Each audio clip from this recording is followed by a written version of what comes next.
It's my great pleasure to be talking to the Johnny Cocktail in his native environment. Yes, that is a bar behind him in his own home, I believe, at My Cocktail Mind HQ. Johnny, thank you for joining us on the Resident Podcast. Always enjoy being with you, Carl. Well, we need to find out about how you got to be in Portugal and this wonderful project of yours, My Cocktail Mind. So thank you for taking the time out to do that for us today. Johnny, how did you get to be in Portugal? In Tavira, I believe. This is the epicenter of your activities, right? Right. This is the world headquarters of My Cocktail Mind, and ended up here because the lovely Kim and we just wanted to have an early exit ramp. There's a little bit of an introduction to this or overview of this on my website, but yeah, we were working hard and we were working long, and there were some reasons we just decided that it'd be better for us to not be doing that anymore, to improve the quality of our life. And I was looking at many possibilities, as I imagine most other people are or did in my situation. And that included looking at South America, Central America, and Europe. Portugal won then, up against some stiff competition by the sound of it.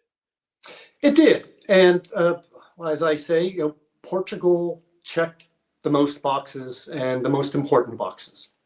Amazing, amazing. And the early off-ramp, I think you referred it to as, is the early retirement. It's not the name of a cocktail, although it could be, right? That's a great idea, Carl. Guess what I'm doing tonight. Yeah. Superb. So you chose Portugal, Yes. and fortunate enough to have worked so hard that you could enjoy a slightly earlier retirement than some people to get to enjoy. Why particularly the Algarve in Portugal, Johnny? Well, where we were living before moving here, it was an area of its great natural beauty, but that came with a lot of rain. It was in the northern latitude, so it was quite dark throughout the winter, wet, cold. And at different times of our lives, both Kim and I lived in Southern California. We knew retiring early, it'd give us the opportunity to be active. So we wanted to be in a place that we could be outdoors much and be doing the things that we wanted to do for our own health and for our enjoyment. Absolutely. And I'm assuming that worked out, but I should ask, is how you imagined it, how it's turned out to be for you both? Well, you never know quite what it will be. And all I can say is, in this case, I can speak for both of us. There's no regrets. We've got a great community here. We've got a lot of activities in which we participate, and being in this area of the world, it's a great launching pad for traveling. And we've been able, I think also I'll just point out that I'm coming full loop because both of my parents immigrated to the United States, my father from Sweden and my mother from Germany. So here I am back to where a generation ago started. And that means I have relations here, and it's easy for us to, much easier than where we lived before, to go and visit them. And that's important for us to be able to visit them, as well as other places that we get to visit that just because of their proximity. Oh, wow. So some Swedish and German heritage there. So you can pop up from southern Portugal or southern Europe and Portugal up to the north of Europe to visit the ancestors. That's fantastic. And relatives. I didn't know that about you. Now, this cocktail thing, it looks as though Portugal might have been quite a good place to land. And I'm guessing you didn't start My Cocktail Mind, or you didn't start mixing cocktails as a post-retirement thing. You've always been interested perhaps in a little bit of a dabble in mixing up alcohol and alcoholic beverages previously to coming to Portugal.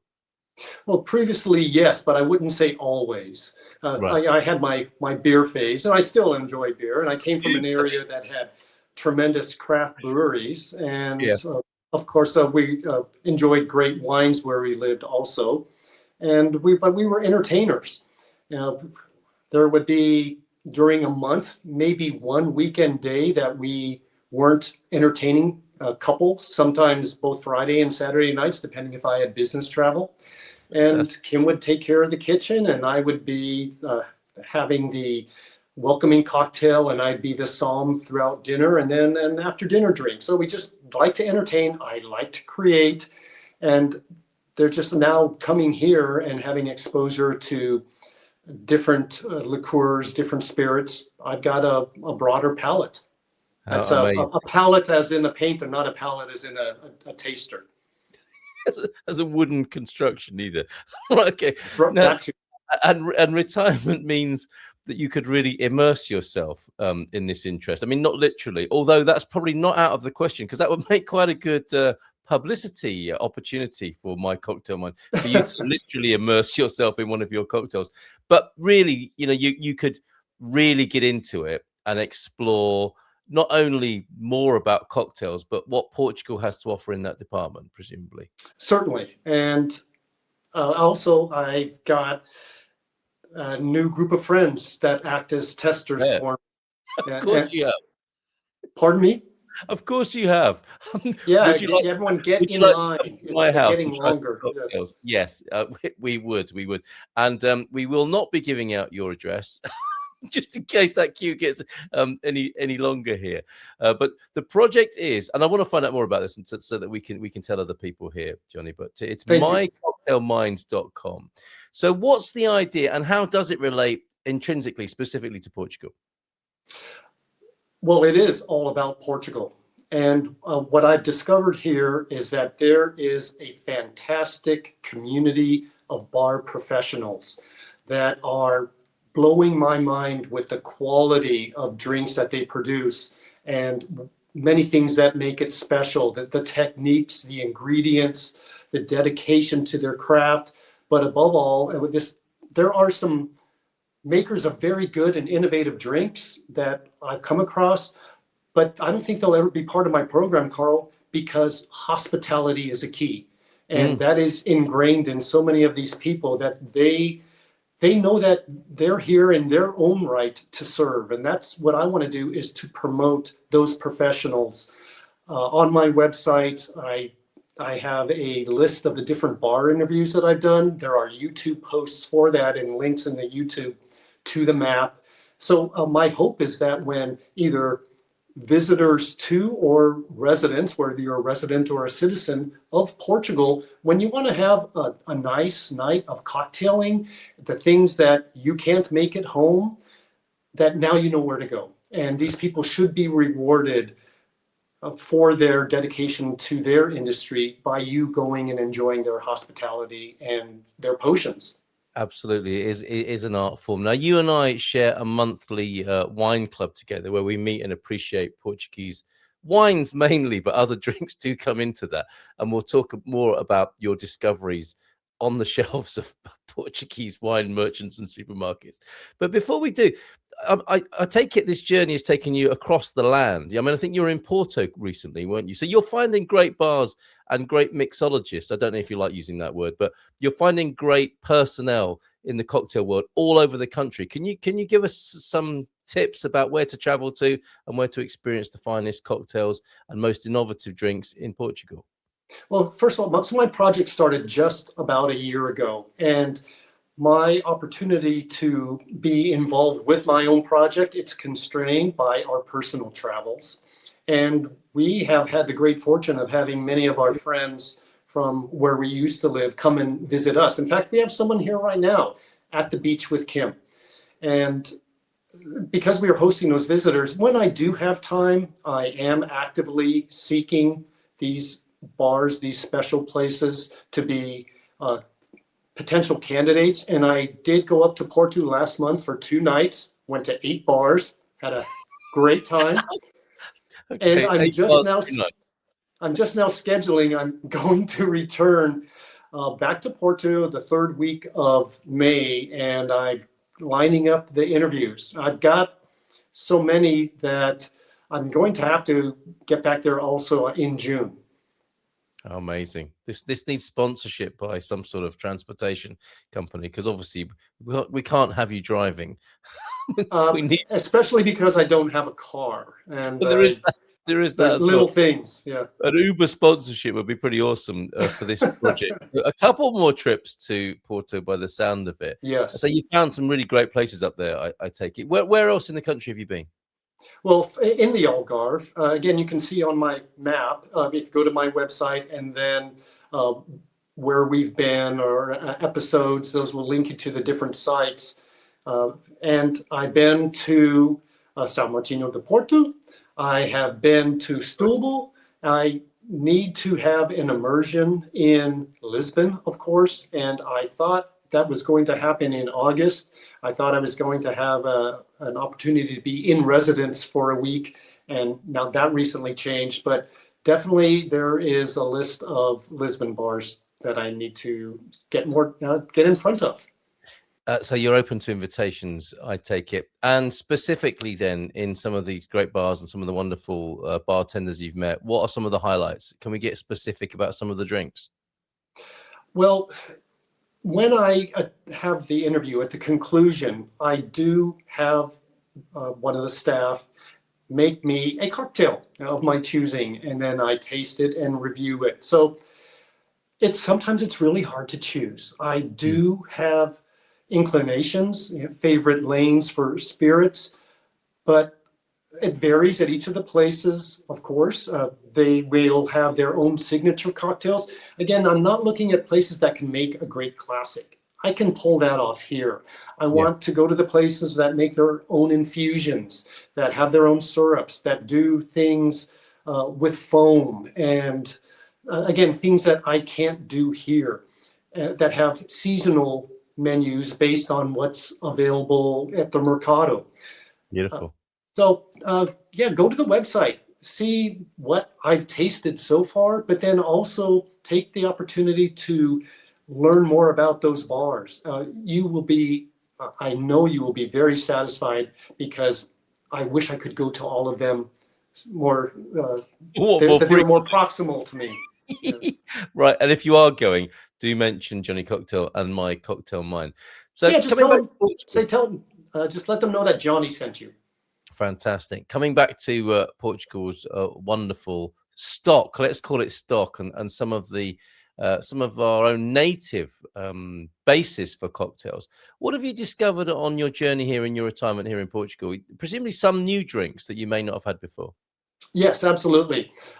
Just like I knew very little about Portuguese wines before I arrived, I've had the great opportunity to explore Portuguese spirits and liqueurs, and I've included those into new cocktails that I've created, whether because I'm in the Algarve, but Madronio is something I just had recently released a cocktail that'll be on Instagram or on Facebook, and every month I'm having Webmaster post 2 of my signature recipes. Those will be you can find those on the website.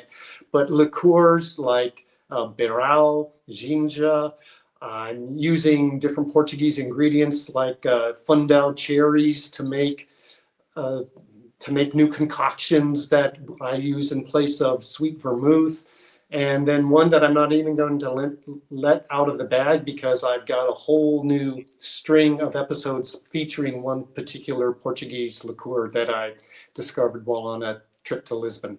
Oh, how wonderful. And there is a lot to go at, isn't there? And many new things to taste. Do you have some favorite Portuguese wines that you've taken a shine to since you've been here? Oh, absolutely. Alentejo fan, I think, if I recall correctly. Yes, I love Alentejo wines, but then one of my favorites also comes from Setúbal, and I have great ones that I've tasted from Dow and Douro in other northern areas, Tejo, Bahia. It's endless, it seems. In fact, today was a really good day for me, Carl, because I had a great cafe lunch in a little loja that rings our Mercado. Then I went and stuffed my backpack with 5 different wines, brought those back. And when I was having that, pardon me?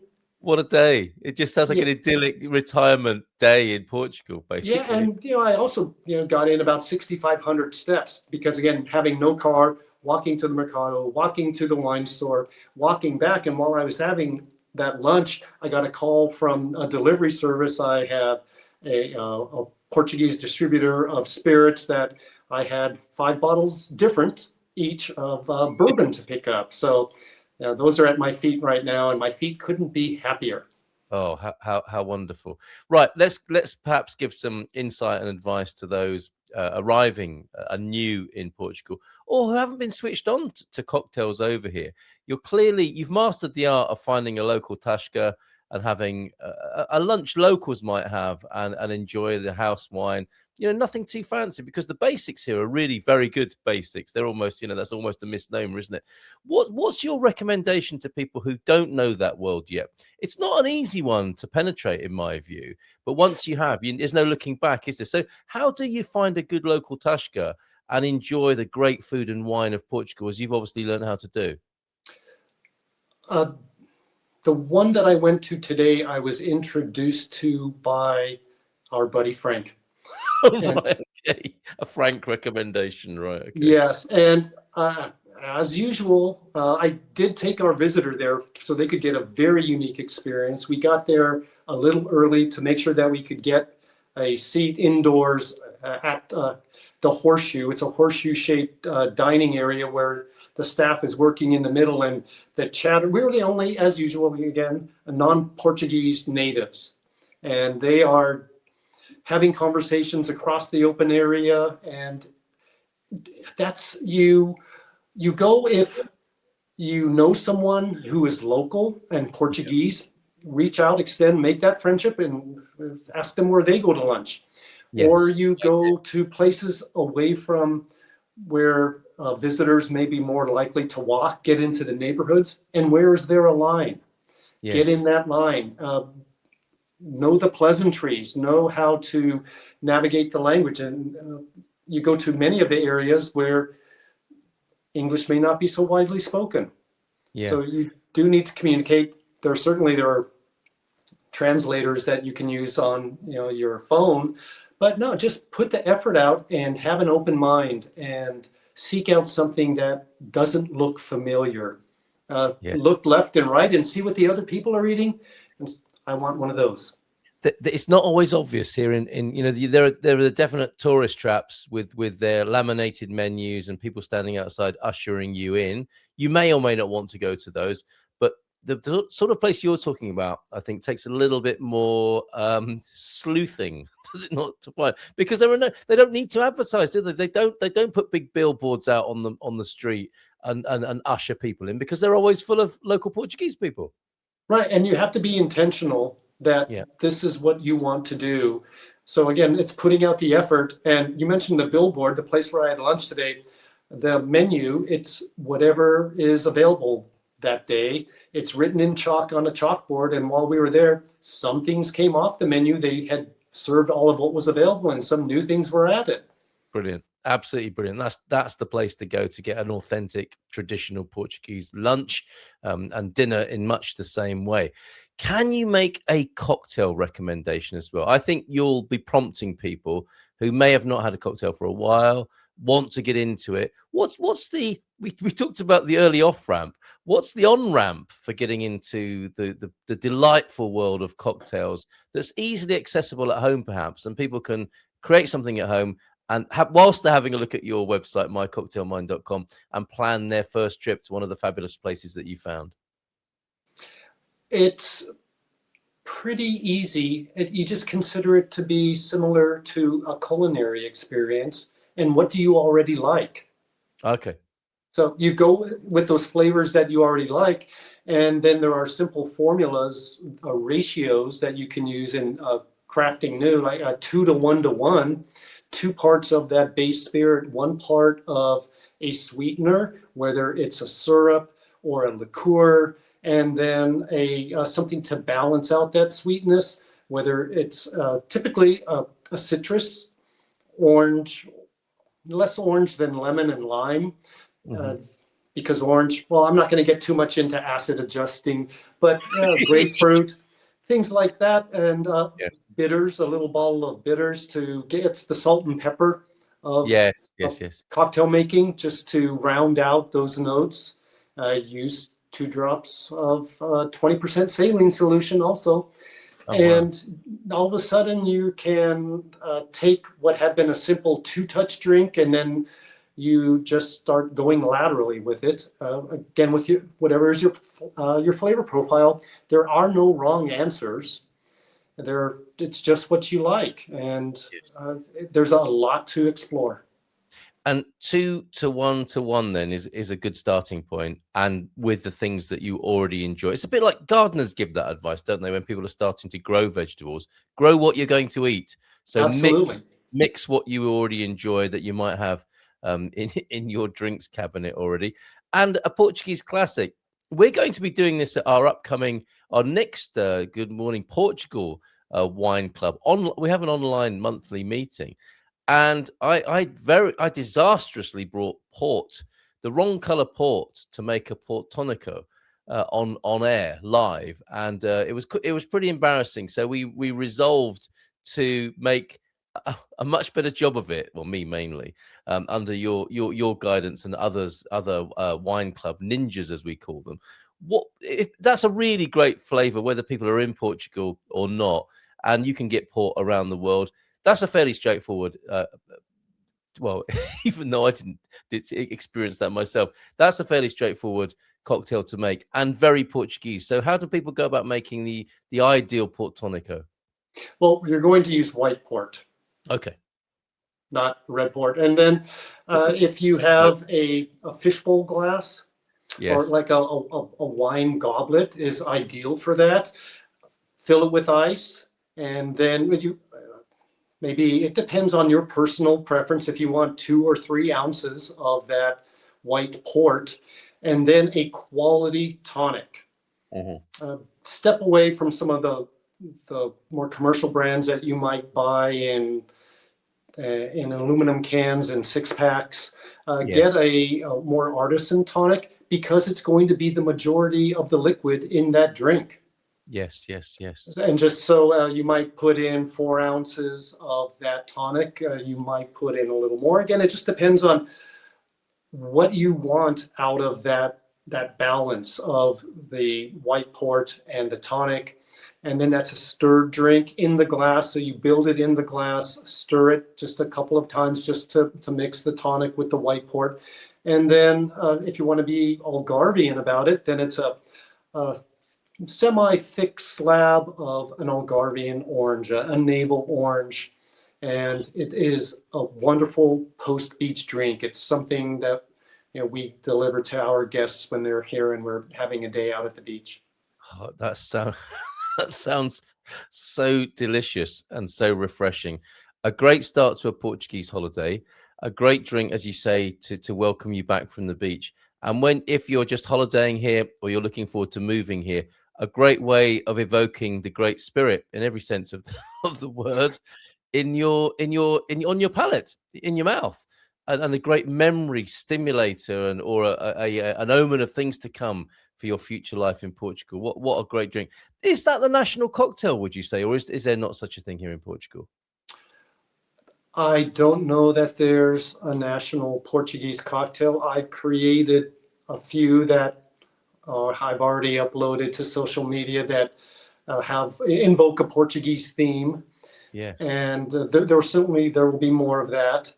But I think that people, if you're saying that they should come here, and if they do come here, and if they have the intent of residing here and they begin residency, luckily I brought this thing. It's something I knew I wanted to do. But when those people arrive, if there's something that they want to do and no one else is doing it, do it yourself. Start it. And before you know it, you're going to have a great community. Fantastic. What a lovely idea. My cocktail mind. Is there anything else we need to know about your project, Johnny, before we say cheers, chin chin, and salud to you today? I guess the only thing to know is that I don't do this as a vocation. You might tell just because I'm not out there producing content so frequently. It's just based on my availability and matching up with the bar availability. So I operate it as a nonprofit. Whether I may get revenue from clicks or from the online store that we have with my logo on apparel and such. If there's any profit that comes from that, my intent is I'm donating it to a regional, it's in Faro, an orphanage. So thank you for having me on. I'm not doing this for selfish benefits, my own financial gain. I just want the people to know that that's in the spirit of me and my hospitality, that if I have anything to share, I will be sharing it. How wonderful. What a lovely top note to end on there. Johnny Cocktail of My Cocktail Mind, thank you so much for being on the Resident Podcast. Well, Carl, any time with you is always time well spent. Thank you. Cheers. Cheers back.